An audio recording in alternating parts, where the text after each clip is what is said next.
Hello everyone, this is Aarti and welcome to SR education online classes.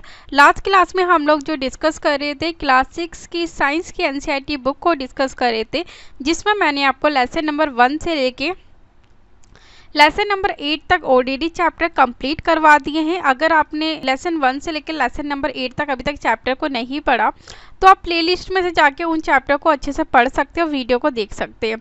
आज हम जो discuss करने वाले हैं लेसन नंबर 9 के बारे में डिस्कस करेंगे।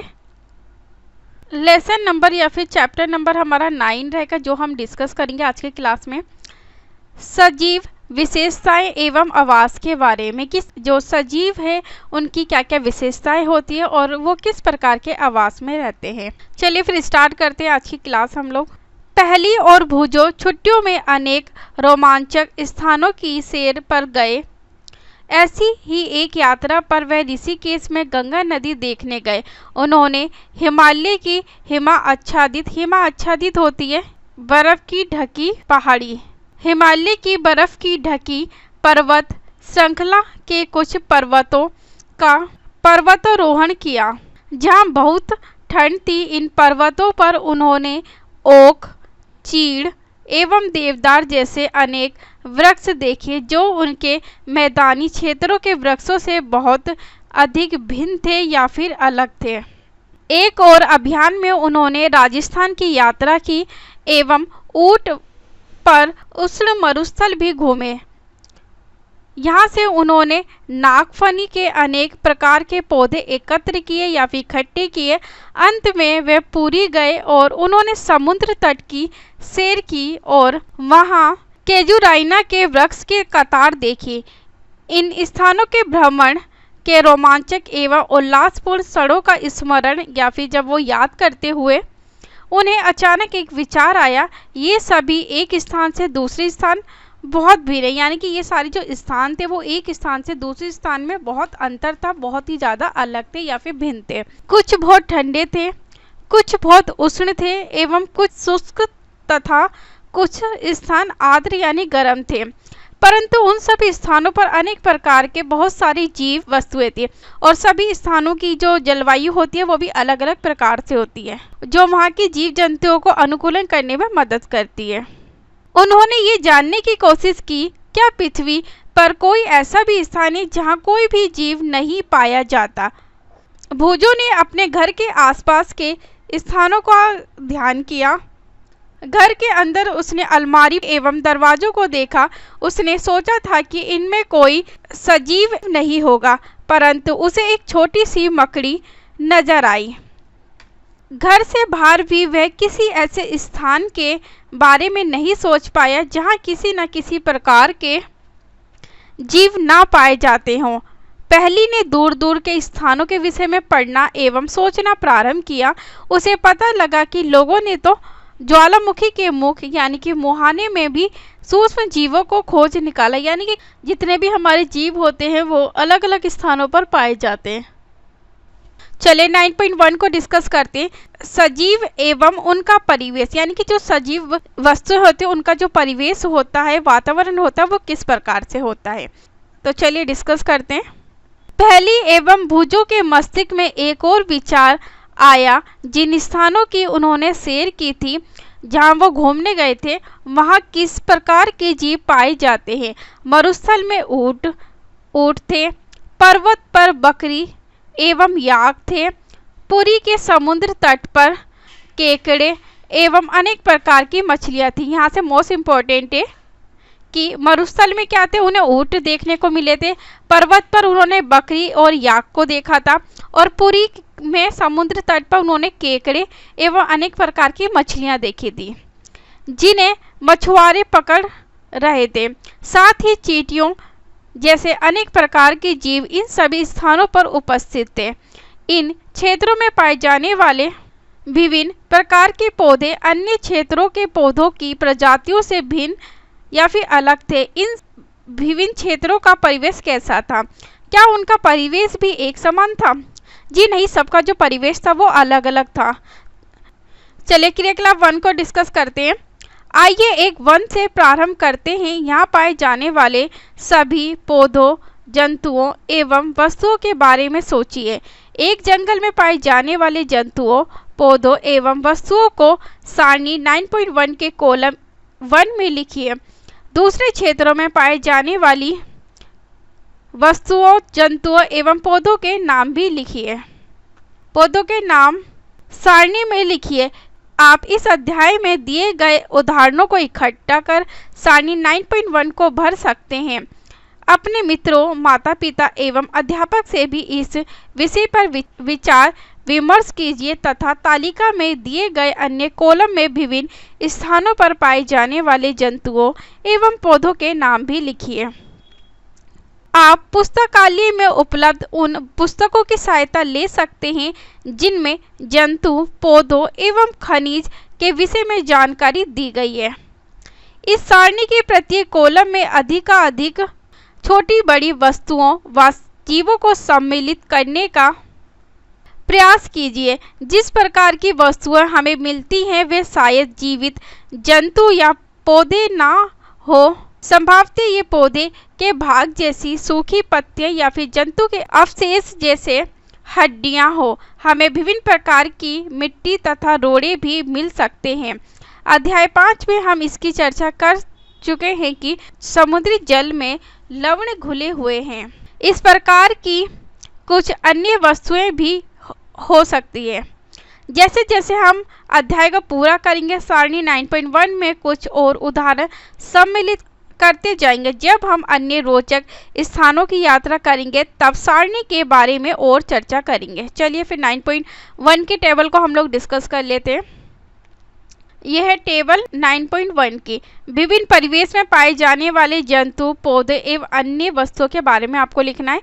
सबसे पहले कॉलम नंबर 1 में आपको लिखना है कि वन में कौन कौन से जानवर पाए जाते हैं। उसके बाद कॉलम नंबर 2 में लिखना है कि पर्वतीय क्षेत्र में कौन कौन से जानवर पाए जाते हैं, जीव पाए जाते हैं। कॉलम नंबर 3 में आपको लिखना है कि मरुस्थल में कौन कौन से जीव पाए जाते हैं। कॉलम नंबर 4 में लिखना है समुद्र में कौन कौन से जीव पाए जाते हैं, जो आपने अभी तक पढ़ा है इस चैप्टर में। और अन्य स्थानों पर कौन कौन से जीव जंतु पाए जाते हैं। सबसे पहले अगर हम वन की बात करें तो वन में हमें क्या क्या देखने को मिलता है? शेर, हिरण, हाथी एवं लोमड़ी। ये सारे कहाँ पाए जाते हैं? ये वनों में पाए जाते हैं। पर्वतीय क्षेत्रों में हमने क्या क्या पढ़ा था? यहाँ पे याक पाया जाता है, ओक पाया जाता है, चीड़ पाया जाता है और देवदार देखने को मिलते हैं। और मरुस्थल में हमने क्या अभी पढ़ा था? ऊंट के बारे में हमने पढ़ा था, नागफनी के बारे में पढ़ा था, केकट्स और सांप। ये हमें कहाँ देखने को मिलते हैं? हमें मरुस्थल में देखने को मिलते हैं। समुद्र में हमें क्या देखने को मिलता है? मछली, केजुराइना, केकड़े और ऑक्टोपस। 9.2 को डिस्कस करते हैं, आवास एवं अनुकूलन। क्रियाकलाप 1 में आपके द्वारा सूचीबद्ध किए गए पौधों एवं जंतुओं से आपको क्या मिला? क्या आपको अनेक प्रकार के सजीव मिले? तालिका 9.1 के मरुस्थल वाले कॉलम और समुद्र वाले कॉलम को क्या लेना है आपको? मरुस्थल वाले कॉलम को देखना है और समुद्र वाले कॉलम को। ध्यान से देखिए, क्या आपको प्रतीत होता है कि इन दोनों कॉलम के जीव बहुत अलग प्रकार के हैं? इन दोनों क्षेत्रों में किस प्रकार का परिवेश है? मरुस्थल का कैसा परिवेश था? गर्म था, तो इसलिए वहाँ के जीव उसी प्रकार से अनुकूलन करते थे। और समुद्र में जो थे, समुद्र में जंतु तथा पौधे लवणीय जल, खारे पानी में रहते थे तथा श्वसन के लिए जल में विलेय वायु ऑक्सीजन का उपयोग करते हैं। मरुस्थल में जल बहुत कम मात्रा में उपलब्ध होता है। मरुस्थल दिन में बहुत गर्म एवं रात में ठंडा होता है। मरुस्थल में पाए जाने वाले पौधे एवं जंतु पृथ्वी पर रहते हैं एवं श्वसन के लिए आसपास की वायु का उपयोग भी करते हैं। यानी कि जो समुद्र का परिवेश और मरुस्थल का परिवेश है, दोनों ही अलग अलग है और दोनों के जो जीव जंतु है, वहाँ की जो वस्तु है, उसी प्रकार से अनुकूलन करती हैं जिस प्रकार का वहाँ का परिवेश होता है। समुद्र तथा मरुस्थल विभिन्न प्रकार के परिवेश हैं, यानी कि दोनों ही कैसे अलग प्रकार के परिवेश है या फिर अलग प्रकार का वातावरण है वहाँ का। और हम दोनों क्षेत्रों में बिल्कुल भिन्न प्रकार के पौधे और जंतु देखते हैं। क्या ऐसा नहीं है? आइए दो विभिन्न प्रकार के परिवेश, मरुस्थल तथा समुद्र से दो जंतुओं, ऊंट तथा मछली का प्रेक्षण या फिर निरीक्षण करते हैं। ऊंट की शारीरिक संरचना उसे मरुस्थलीय परिस्थितियों में रहने योग्य बनाती है। ऊंट के पैर लंबे होते हैं जिससे उसका शरीर रेत की गर्मी से दूर रहता है। उनमें मूत्र उत्सर्जन की मात्रा बहुत कम होती है तथा मल शुष्क होता है। उन्हें पसीना भी नहीं आता क्योंकि शरीर से जल का ह्रास बहुत ही ज़्यादा कम होता है, यानी कि शरीर में से जो जल है बहुत कम निकलता है। इसलिए जल के बिना भी वे अनेक दिनों तक रह सकते हैं। यानी कि जो ऊंट होते हैं वो बिना जल के भी अधिक दिनों तक जीवित रह सकते हैं। तो ये क्या बताई गई है? हमें ऊंट की विशेषताओं के बारे में बताई गई, जिस प्रकार वो मरुस्थलीय क्षेत्रों में अनुकूलन करते हैं। आइए विभिन्न प्रकार की मछलियों को देखें। इनमें से कुछ को चित्र 9.3 में दर्शाया गया है, परंतु इतने अधिक किस्म की मछलियों में क्या आपको इनकी आकृति में कुछ समानताएं दिखाई देती है? इन सभी का शरीर धारा रेखीय होता है।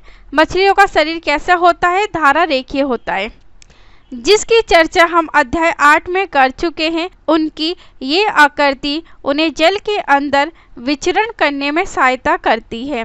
मछलियों का शरीर चिकने सल्कों से ढका होता है।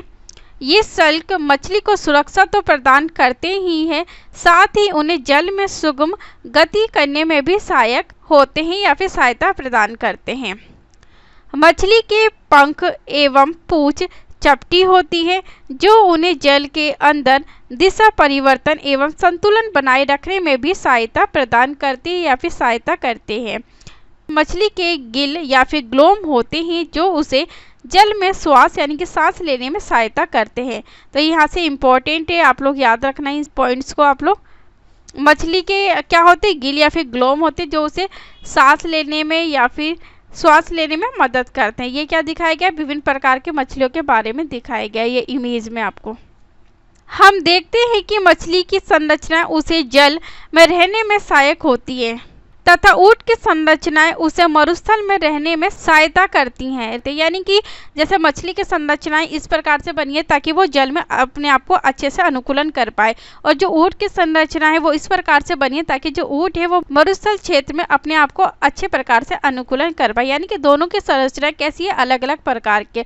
उनकी संरचना ही उनको उनके जीवन को परिवेश में अनुकूलन बनाने के लिए सहायता करती हैं। हमने पृथ्वी पर पाए जाने वाले असंख्य प्रकार के जंतुओं में से केवल 2 उदाहरण लिए। हम देखते हैं कि सजीवों की इन सभी किस्मों में ऐसी कुछ विशिष्ट संरचनाएं होती हैं जो उन्हें अपने परिवेश में रहने योग्य बनाती हैं, जिसमें वे प्राय पाए जाते हैं। जिन विशिष्ट संरचनाओं अथवा स्वभाव की उपस्थिति किसी पौधे अथवा जंतु को उसके परिवेश में रहने के योग्य बनाती है, उसे क्या कहते हैं? हम अनुकूलन कहते हैं। यहाँ से मोस्ट इम्पोर्टेंट याद रखिएगा आप लोग। विभिन्न जंतु विभिन्न परिवेश के प्रति अलग रूप से अनुकूलित हो सकते हैं। यानी कि जितने भी जंतु होते हैं वो अलग अलग प्रकार के परिवेश से अनुकूलित हो सकते हैं। जैसे मछली को जल में रहने में आसानी होती है, उसी प्रकार ऊंट को मरुस्थल में रहने में आसानी होती है। किसी सजीव का वह स्थान जिसमें वह रहता है उसका आवास कहलाता है। मोस्ट इम्पोर्टेंट है यहाँ से कि किसी सजीव का वह स्थान जिसमें वह रहता है वो क्या कहलाता है? उसका आवास कहलाता है या फिर उसका घर कहलाता है।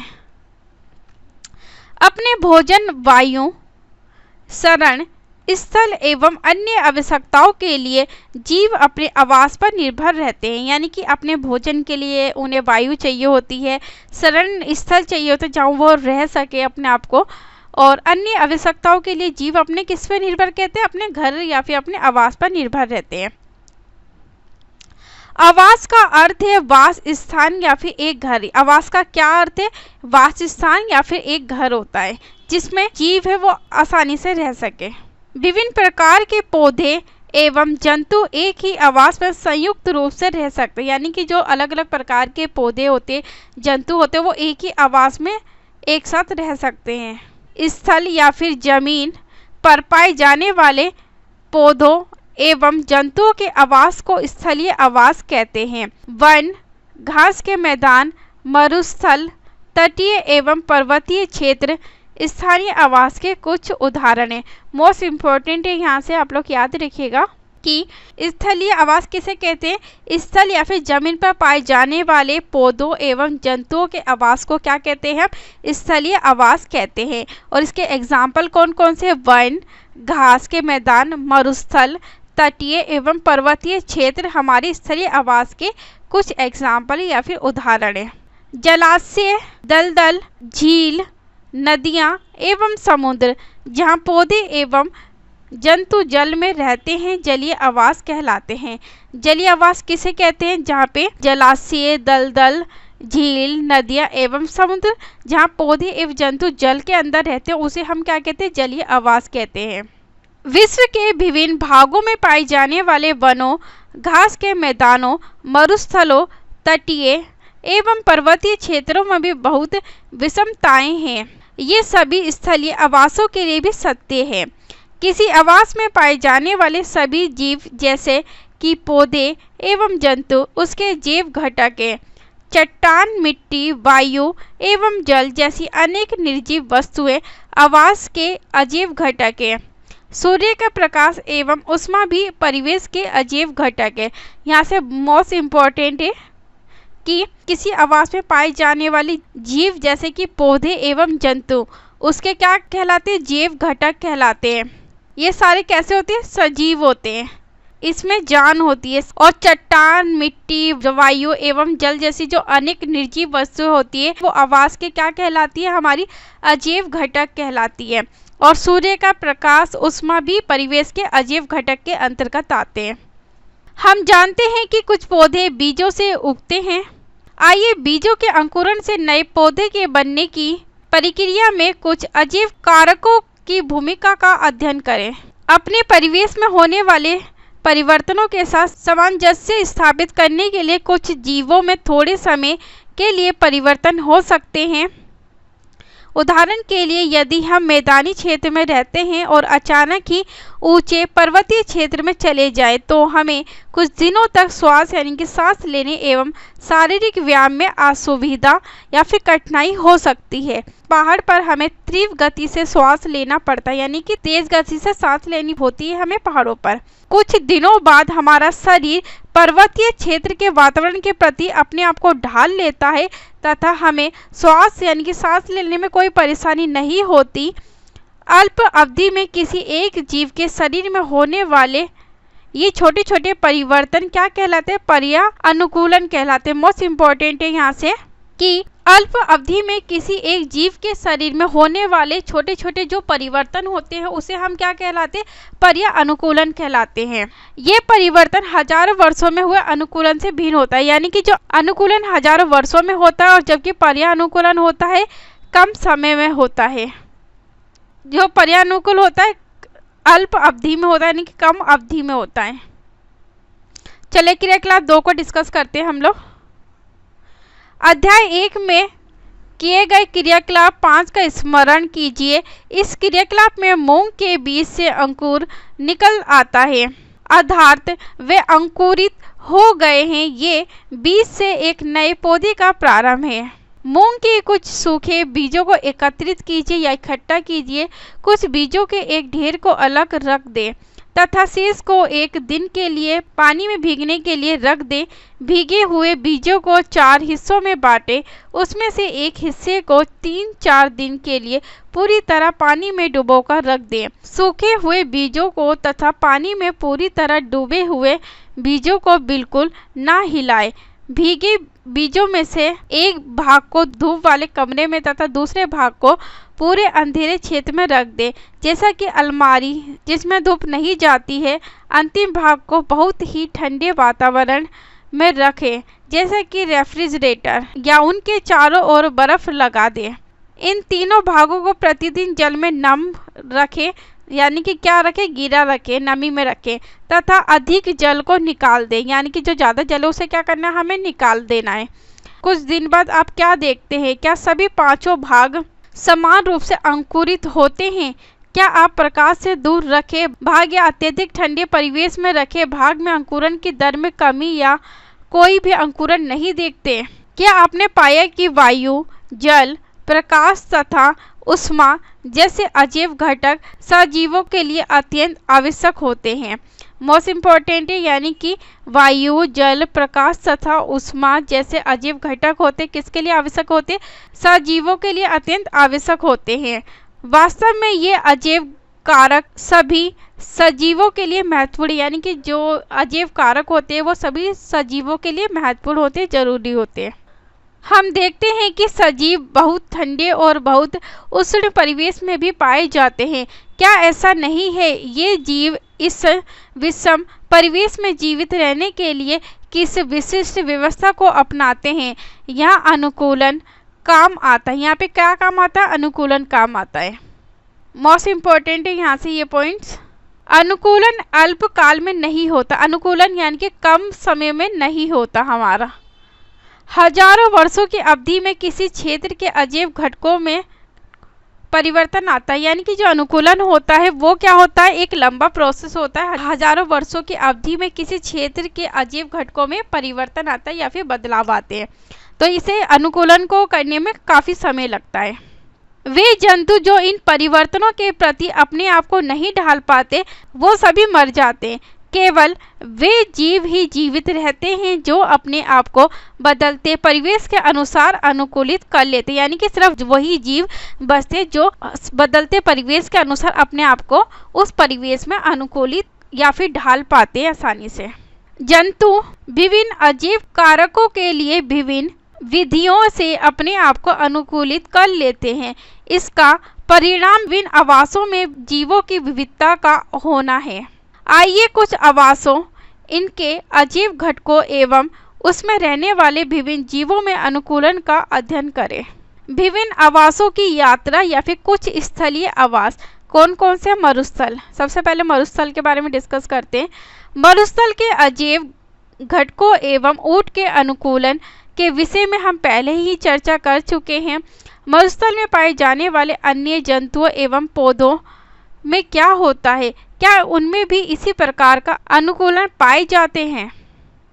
मरुस्थल में रहने वाले चूहे एवं सांप के ऊंट की भांति लंबे पैर नहीं होते।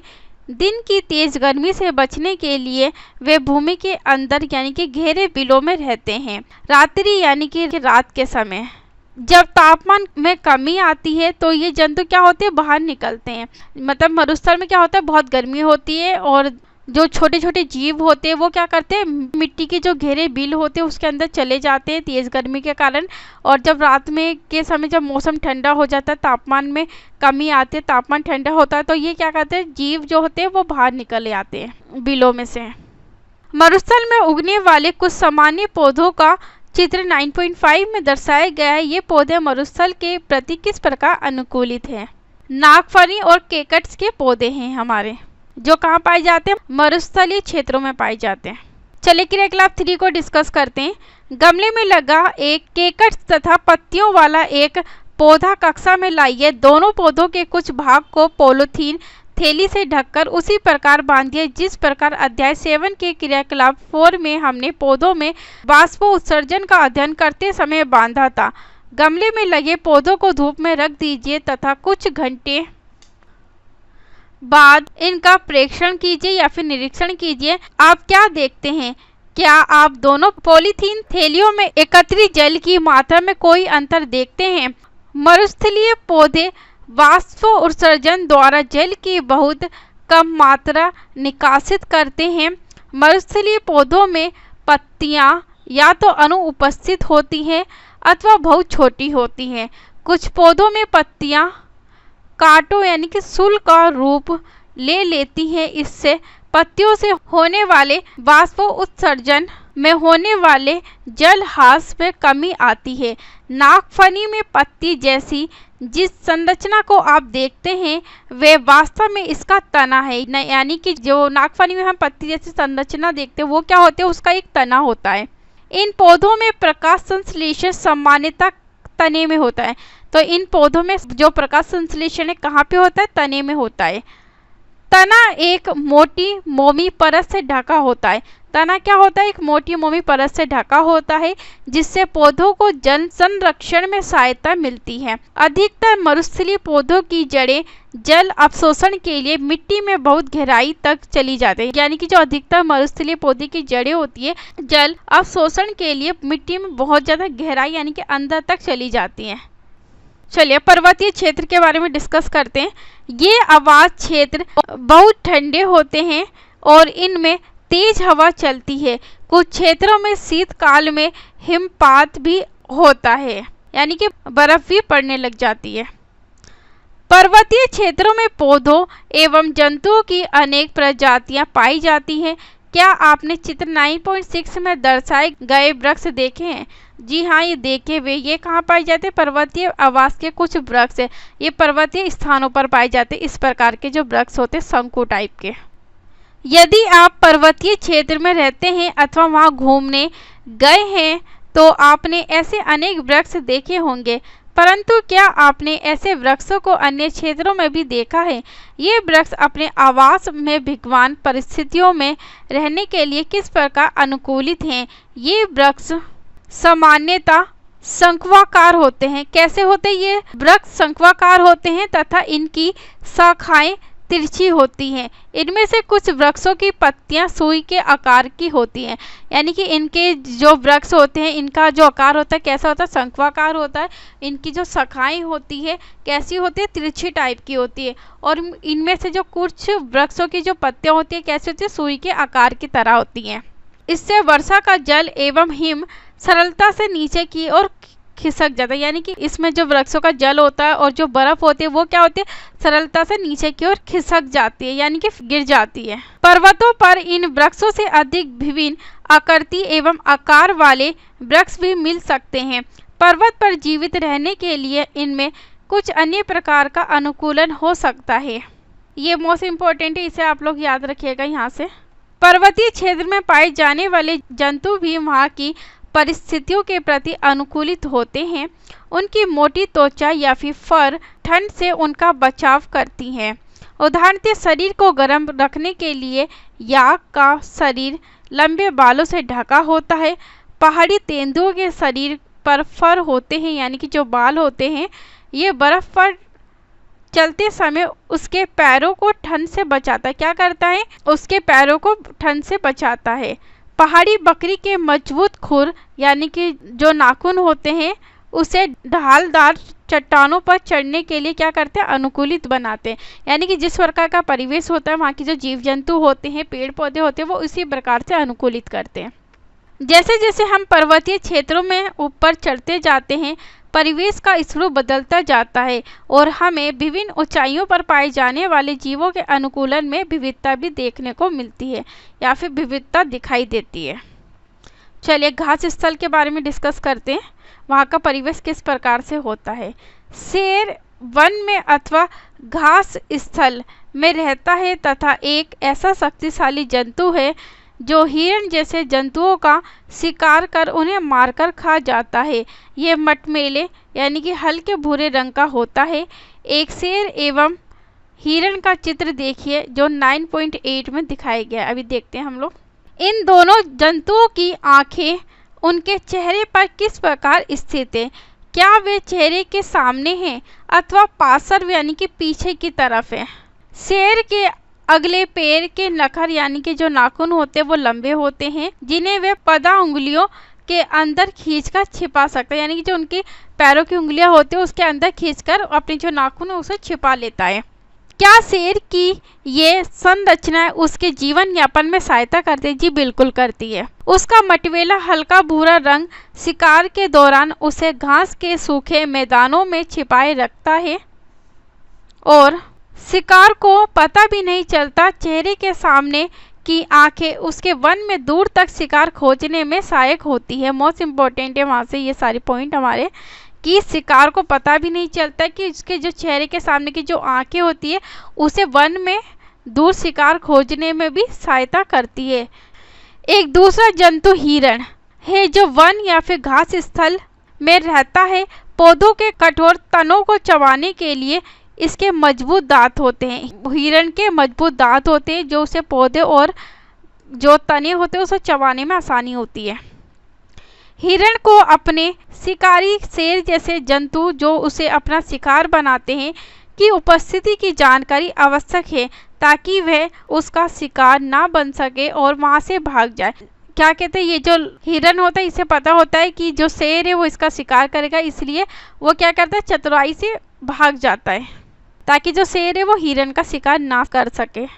उसके लंबे कान उसे शिकारी की गतिविधियों की जानकारी देते हैं, यानी कि जो लंबे कान होते हैं वो क्या करते हैं, उसे शिकारी की गतिविधियां, जो भी एक्टिविटी करता है शिकारी कि उसके पास आ रहा है या नहीं आ रहा, उसे पूरी जानकारी देते रहते हैं। इसके सिर के पार्श्व यानी कि पीछे में दोनों ओर स्थित आंखें प्रत्येक दिशा में देखकर खतरा महसूस कर सकती हैं। हिरण की तेज गति उसे शिकारी से दूर भागने में सहायक होती है, यानी कि जो हिरण की जो तेज गति होती है उसे क्या करती है, उसे शिकारी से दूर बचाने में या भागने में सहायता करती है। शेर, हिरण तथा अन्य जंतुओं एवं पौधों में और भी बहुत सी विशिष्ट संरचनाएं होती हैं जो उन्हें उनके आवास में जीवित रहने योग्य बनाती हैं। चलिए अगले पॉइंट में हम लोग डिस्कस करते हैं कुछ जलीय आवास समुद्र के बारे में। समुद्र में रहने के लिए मछली के अनुकूलन के विषय में हम चर्चा कर चुके हैं।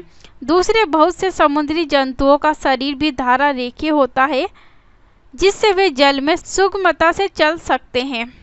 स्क्विड एवं ऑक्टोपस जैसे कुछ समुद्री जंतुओं का शरीर आमतौर पर धारा रेखीय नहीं होता। मोस्ट इम्पोर्टेंट है, यहाँ से आप लोग याद रखिएगा, स्क्विड एवं ऑक्टोपस जैसे कुछ समुद्री जंतुओं का शरीर जो होता है वो धारा रेखीय नहीं होता। वे समुद्र की गहराई में तल हड्डी में रहते हैं। ये कहाँ रहते हैं, वो समुद्र की गहराई यानी कि समुद्र के अंदर तल हड्डी में रहते हैं तथा अपनी ओर आने वाले शिकार को पकड़ते हैं। जो उनका शिकार करने आते हैं उसे क्या करते हैं, ये पकड़ते हैं। जब वे जल में चलते हैं तो अपना शरीर को धारा रेखीय बना लेते हैं, यानी कि स्क्विड और ऑक्टोपस होते हैं जब वो जल में चलते हैं तो अपना जो शरीर उसे कैसे बना लेते हैं, धारा रेखीय बना लेते हैं। और जल में सांस लेने के लिए इनमें क्या उपस्थित होता है, गिल या फिर ग्लोम होते हैं। डॉल्फिन एवं हेल जैसे कुछ जंतुओं में गिल नहीं होते। मोस्ट इम्पोर्टेंट है, इसे भी यहाँ से याद रखिएगा कि डॉल्फिन एवं हेल जैसे कुछ जंतुओं में गिल या फिर ग्लोम उपस्थित नहीं होता। ये सिर पर स्थित नासा द्वारा अथवा बात छिद्रों द्वारा श्वास यानी कि सांस लेते हैं। ये जल में लंबे समय तक बिना श्वास यानी कि सांस लिए भी रह सकते हैं। वे समय समय पर समुद्री सतह जल से बाहर पर आकर श्वसन छिद्रों से जल बाहर निकालते हैं, यानी कि क्या करते हैं, जो श्वसन छिद्रों से अपना जो जल है उसे बाहर निकालते हैं जल से बाहर आने के बाद। एवं श्वास यानी कि सांस द्वारा स्वच्छ वायु अंदर भरती है, यानी कि क्या करती है, सांस के द्वारा जो स्वच्छ वायु होती है, साफ वायु होती है, उसे अपने शरीर के अंदर भरते हैं यानी कि लेते हैं।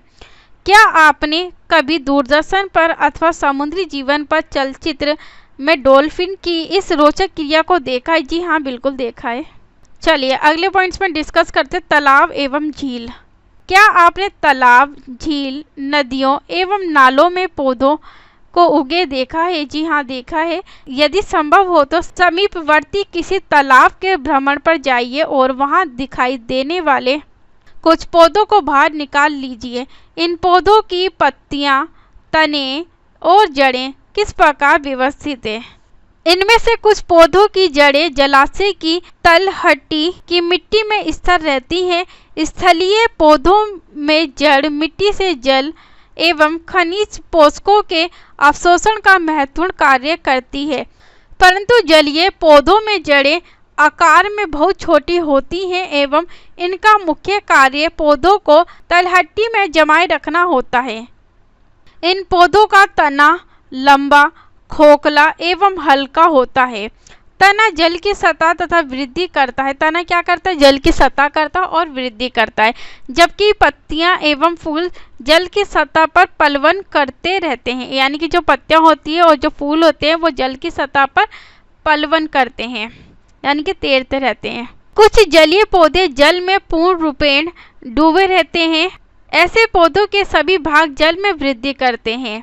इनमें से कुछ पौधों की पत्तियां संकरी एवं पतले रिबन की तरह होती हैं। ये बहते जल में सरलता से मुड़ जाती है, यानी कि बहता हुआ जो जल होता है उसमें क्या होता है, आसानी से मुड़ जाती हैं। कुछ अन्य जलमग्न पौधों में पत्तियां बहुत अधिक विभाजित होती हैं, जिससे जल इनके बीच में बहता रहता है और पत्तियां को कोई जो क्षति या फिर हानि भी नहीं होती। मेंढक आमतौर पर तालाब में पाए जाने वाला एक जंतु है। यह तालाब के जल एवं स्थल दोनों पर रह सकता है। इसके पश्चिमी पाद लंबे एवं मजबूत होते हैं, यानी कि इसके जो पीछे के पैर होते हैं कैसे होते हैं, लंबे होते हैं और मजबूत होते हैं, जो उन्हें छलांग लगाने एवं शिकार पकड़ने में सहायता करते हैं। इनके पश्चिमी पाद यानी कि पीछे के जो पैर होते हैं में जाल युक्त पदांगुलियां होती हैं, जो उन्हें तैरने में क्या करती है, सहायता प्रदान करती हैं। तो ये भी इम्पोर्टेंट है, इसे भी याद रखिएगा आप लोग। हमने केवल कुछ ही जंतुओं एवं पौधों की चर्चा की है, जबकि विभिन्न आवास में रहने वाले जीवों की संख्या बहुत अधिक है। अध्याय 7 में सुझाए क्रियाकलाप के अंतर्गत जब आप पत्तियों की एल्बम तैयार कर चुके होंगे, तब तक आप पौधों की अनेक प्रजातियों के बारे में जानकारी कर चुके होंगे। कल्पना कीजिए कि यदि हम पृथ्वी के सभी क्षेत्रों में उपलब्ध पौधों की पत्तियों का एल्बम तैयार करें तो उनमें कितनी विविधता यानी कि कितनी सारी अलग अलग जो भिन्नता है वो हमें देखने को मिलेगी। चले 9.4 को डिस्कस करते हैं। हमारे आसपास के जीव किस प्रकार के होते हैं। हमने विभिन्न आवास क्षेत्रों की यात्रा की तथा अनेक पौधों एवं जंतुओं की चर्चा भी की। क्रियाकलाप 1 में हमने विभिन्न परिवेश में पाए जाने वाले वस्तुओं, पौधों एवं जंतुओं की सूची बनाई। कल्पना कीजिए कि यदि हम जानना चाहें कि हमारी सूची में सजीव के कौन से उदाहरण हैं। आइए 1 में पाई जाने वाली वस्तुओं के विषय में सोचें।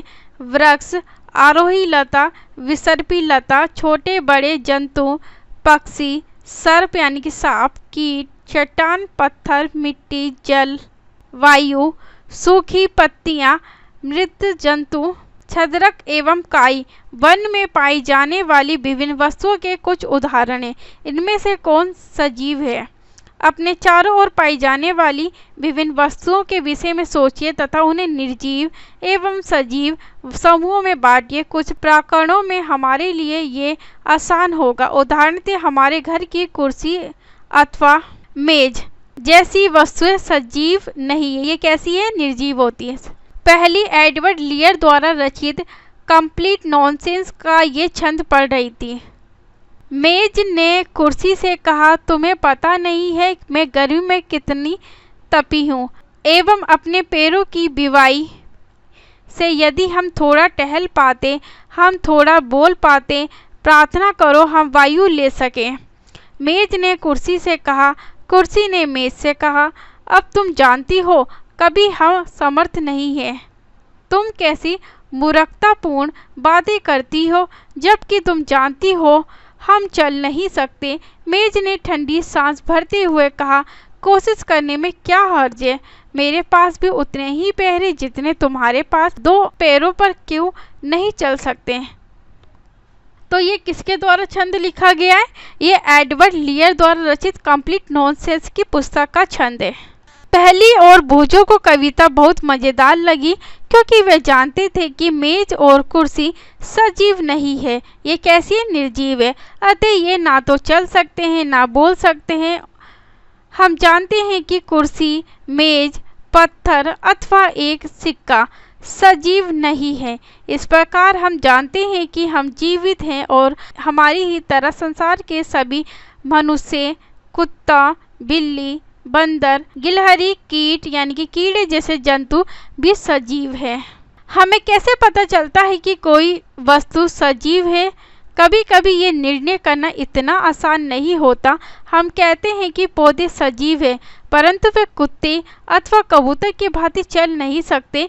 दूसरी ओर एक कार अथवा बस चल सकती है, फिर भी हम उन्हें निर्जीव कहते हैं।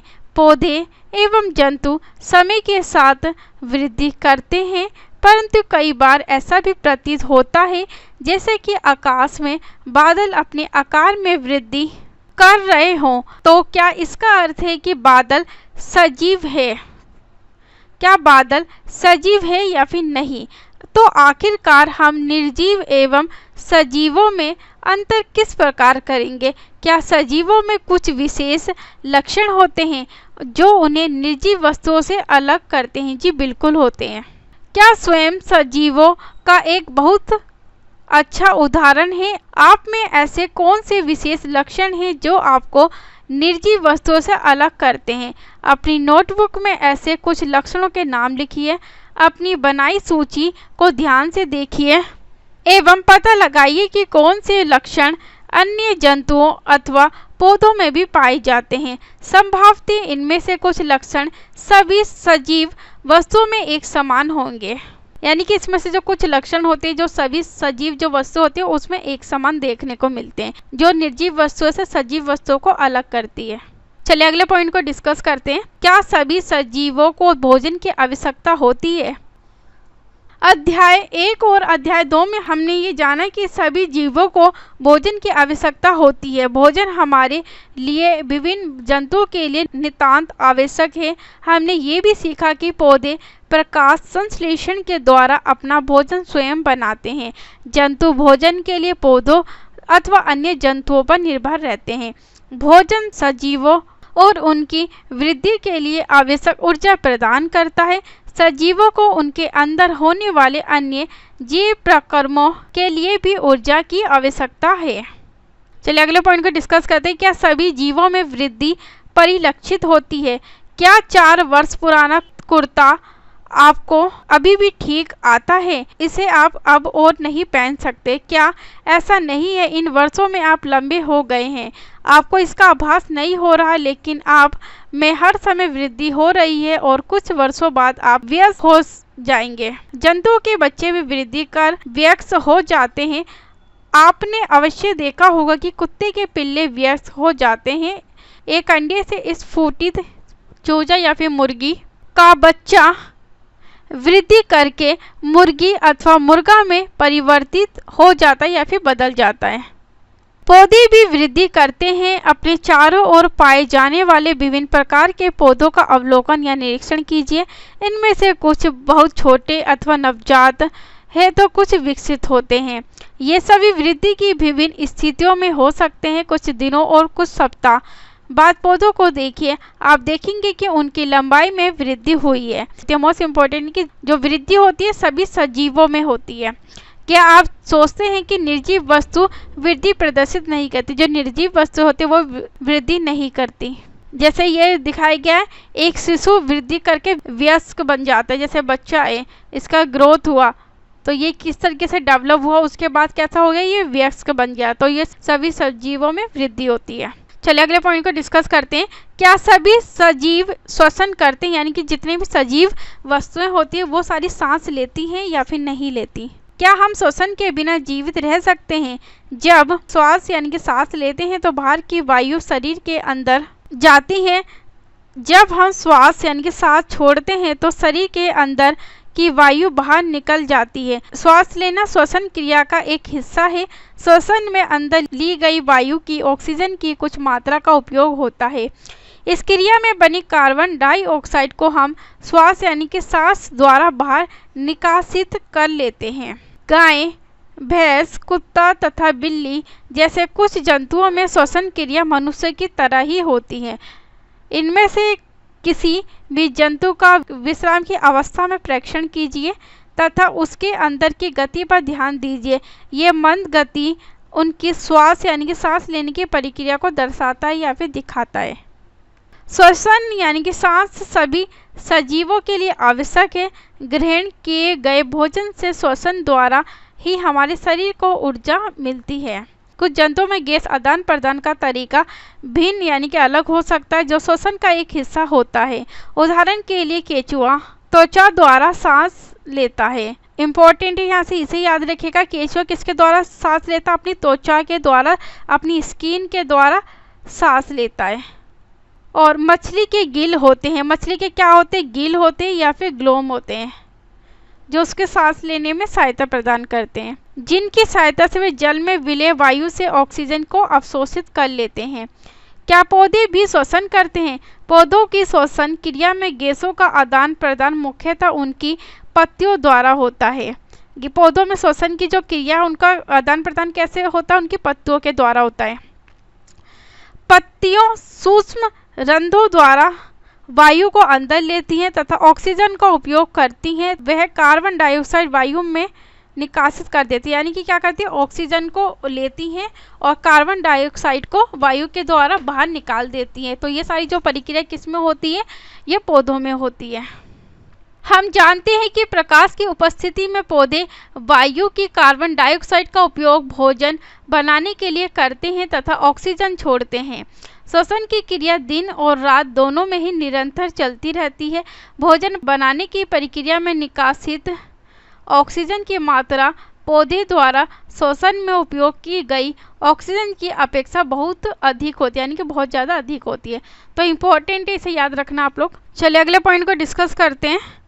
क्या सभी सजीव उद्दीपन के प्रति अनुक्रिया करते हैं?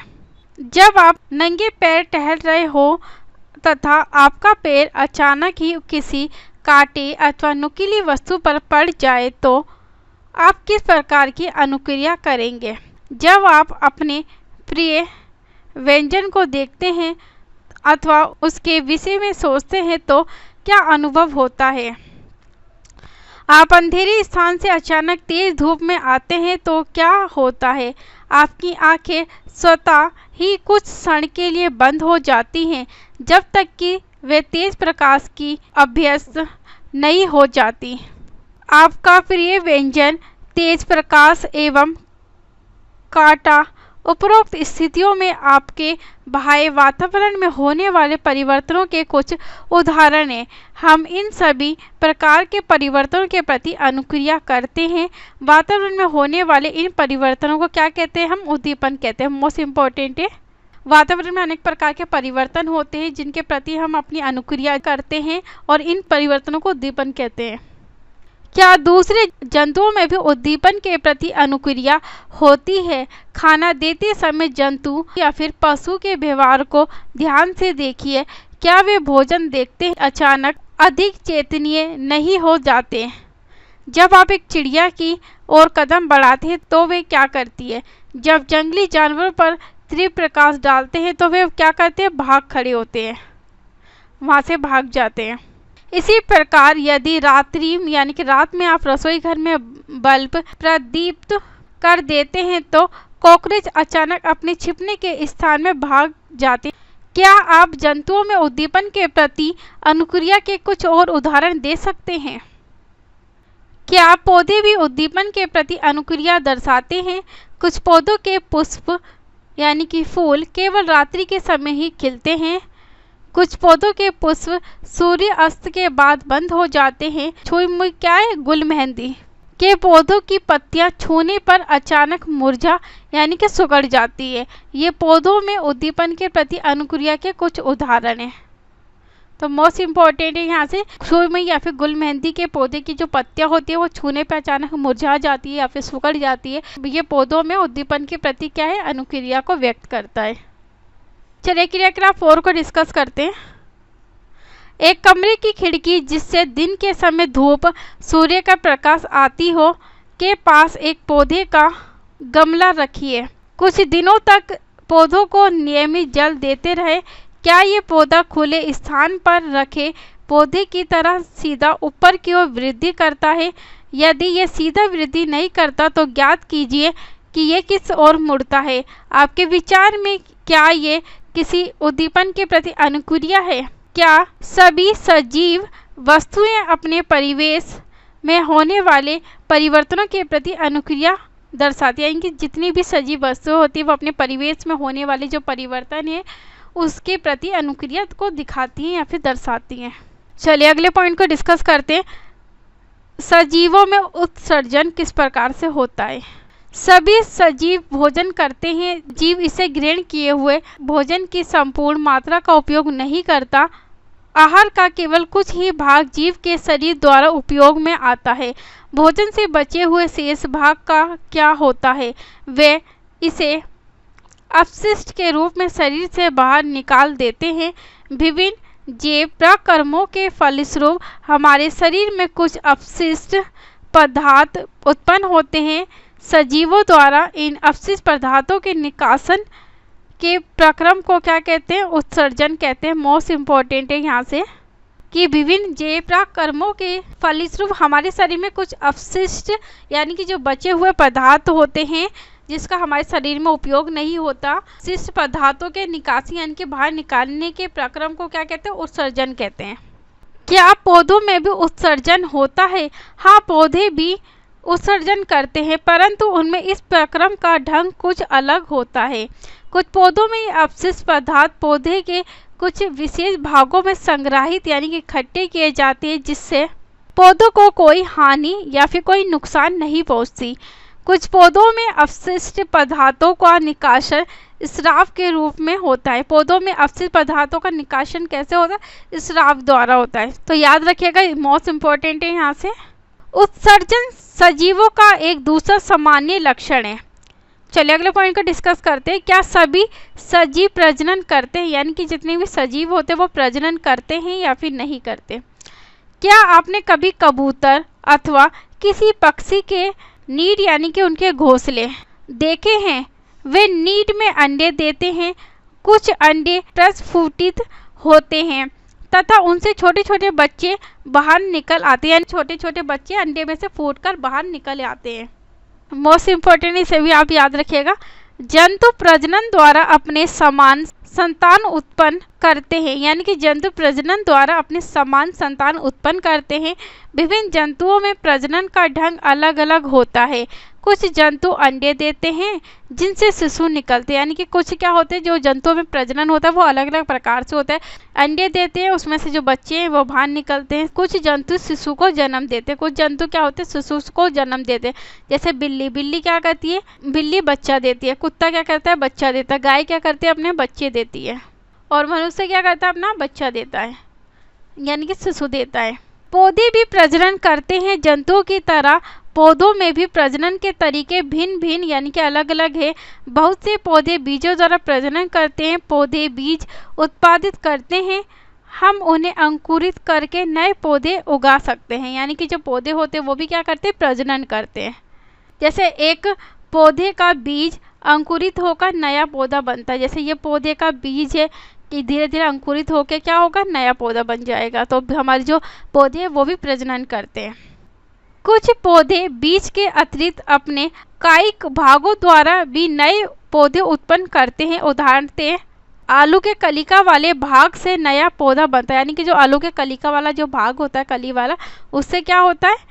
नया पौधा बनता है। पौधे कलम द्वारा भी उगाए जाते हैं। क्या आप स्वयं इस विधि द्वारा पौधा उगाना चाहेंगे? चलिए कि अगला 5 को डिस्कस करते हैं। गुलाब अथवा मेहंदी की धड़ कलम लीजिए, इसे मिट्टी में लगाइए, इसे नियमित रूप से जल दीजिए। आप कुछ दिनों के बाद क्या देखते हैं? कलम से पौधा बनाना सरल कार्य नहीं है।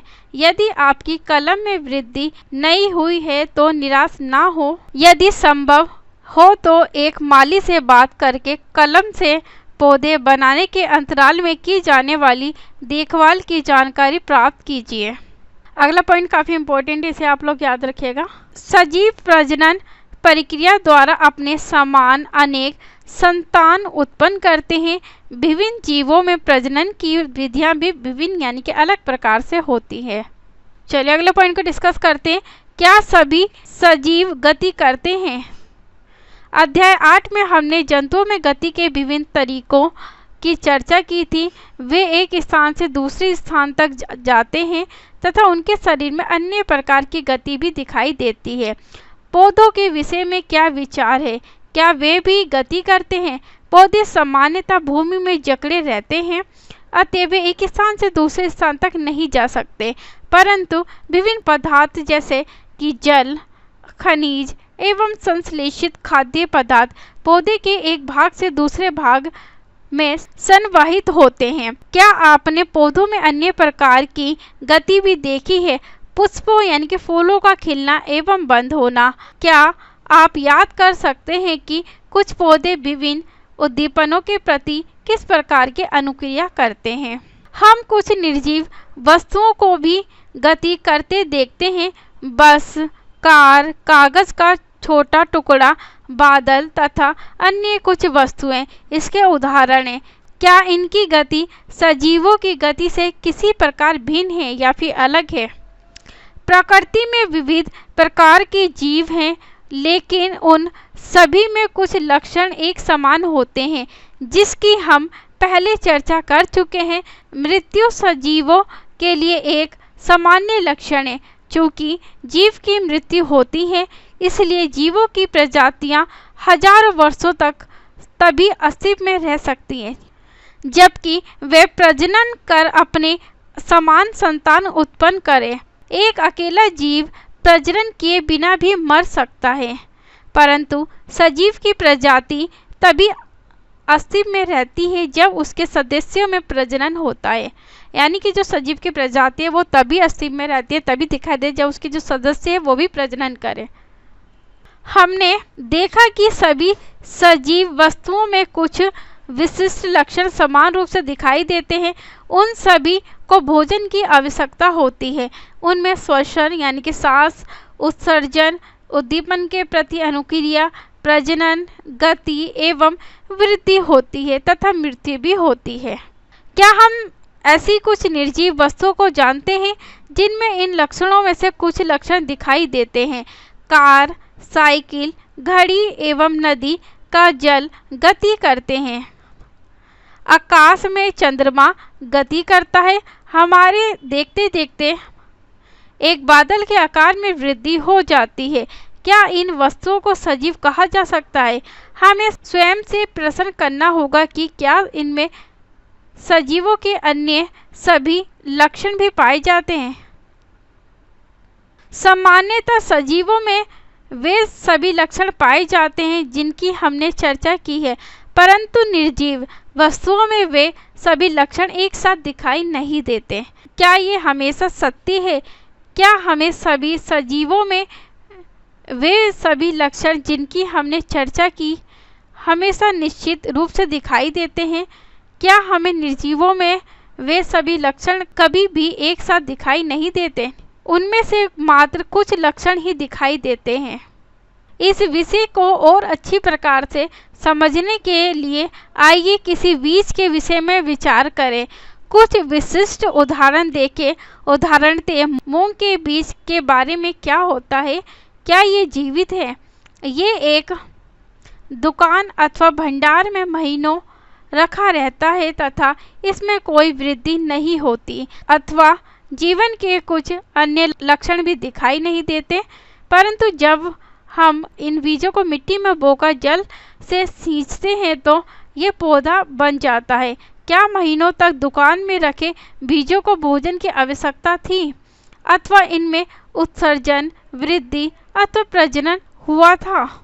हमने देखा कि कुछ ऐसे भी उदाहरण हैं जब हम सरलता से नहीं कह सकते कि उनमें सजीवों के सभी लक्षण दिखाई दे रहे हैं जिससे इन्हें जीवित कहा जा सके। चलिए अगले पॉइंट को डिस्कस करते हैं। फिर जीवन क्या है? गेहूं की बोरी में अपना हाथ डालिए। क्या आपको कुछ गर्मी का अनुभव होता है? जी हाँ, होता है। यहाँ से मोस्ट इम्पोर्टेंट इसे आप लोग याद रखिएगा। गेहूं की बोरी में कुछ गर्मी उत्पन्न होती है। ये गर्मी बीजों के शोषण के कारण उत्पन्न होती है। यानी कि जब आप गेहूं की बोरी में हाथ डालेंगे आपको क्या होगा? गर्मी उत्पन्न होगी, आपके हाथों में गर्मी लगेगी। तो ये जो गर्मी होती है वो बीजों के शोषण यानी कि बीजों के सांस लेने के कारण ही उत्पन्न होती है। हमने देखा कि बीजों में शोषण की क्रिया उस समय भी चलती रहती है जबकि अन्य जैव प्रक्रम उतने सक्रिय नहीं होते। संभवतः हमारे प्रश्न आखिर जीवन है क्या का उत्तर देना इतना सरल नहीं हो सकता, परंतु अपने चारों ओर पाए जाने वाले जीवों की विविधता को देखकर अचानक ही मुंह से निकल जाता है कि जीवन सुंदर है। चलिए चैप्टर हमारा पूरा डिस्कस हो गया है। चलिए अब सारांश यानी कि समरी को हम लोग साथ साथ डिस्कस कर लेते हैं। किसी स्थान का परिवेश जिसमें पौधे, जंतु एवं अन्य जीव रहते हैं उनका क्या कहलाता है? आवास या फिर उनका घर कहलाता है। अगले पॉइंट में कहा विभिन्न प्रकार के पौधे एवं जंतु एक ही आवास में एक साथ रह सकते हैं यानी कि संयुक्त रूप से रह सकते हैं। पौधों और जीवों के विशिष्ट लक्षण एवं स्वभाव जो उन्हें एक आवास विषय में रहने के अनुकूल बनाते हैं, उसे क्या कहते हैं हम? अनुकूलन कहते हैं।